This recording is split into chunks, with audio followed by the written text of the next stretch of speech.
வணக்கம் மக்களே, welcome back to my channel. இன்றைக்கி நம்ம சேலம் சீரகாபடியில் லொக்கேட் ஆகிட்டுருக்க ஃபன் ரீட்ரீட்டுக்கு தான் வந்திருக்கோம். இங்கே அடல்ட்ஸ்க்கு 1500 பர் ஹவருக்கு, சில்ட்ரன்ஸுக்கு 500 ருபீஸையும் டிக்கெட் சார்ஜ் பண்ணியிருந்தாங்க.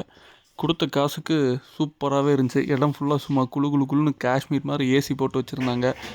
நம்ம போகிறதுக்கு 1500 வேணாம், சரி பாப்பா மட்டும் விளாட்டும் அப்படின்னு சொல்லிட்டு 500க்கு டிக்கெட் எடுத்து கொடுத்துட்டோம். அவங்களே ஒரு சாக்ஸ் கொடுத்துட்டாங்க, அது போட்டு தான் உள்ளே போகணுன்ட்டாங்க.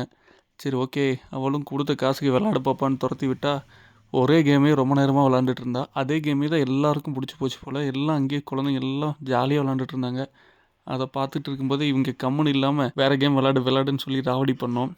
நோ நான் இதே தான் விளாடுவேன், வேறு கேம்லாம் விளாட மாட்டேன்னு சொல்லிட்டா. அப்புறம் அங்கேயே ஒரு 5-6 குழந்தைங்கள்லாம் விளாண்டுட்டு இருந்தாங்க. அதையும் பார்த்து ரசிச்சுருந்தோம். சரி ஏதாவது ஸ்நாக்ஸ் இருக்கான்னு போய் பார்த்தா டீ, காஃபி எல்லாமே இருந்துச்சு. உள்ளேயே எல்லாமே இருக்குது. அதுக்கு தனித்தனியாக பில்லு. அப்புறம் இந்த சின்ன சின்ன கல்லுங்கள்லாம் இருந்துச்சு, அதை பொறுக்கி விளாண்டுட்டு இருந்தா.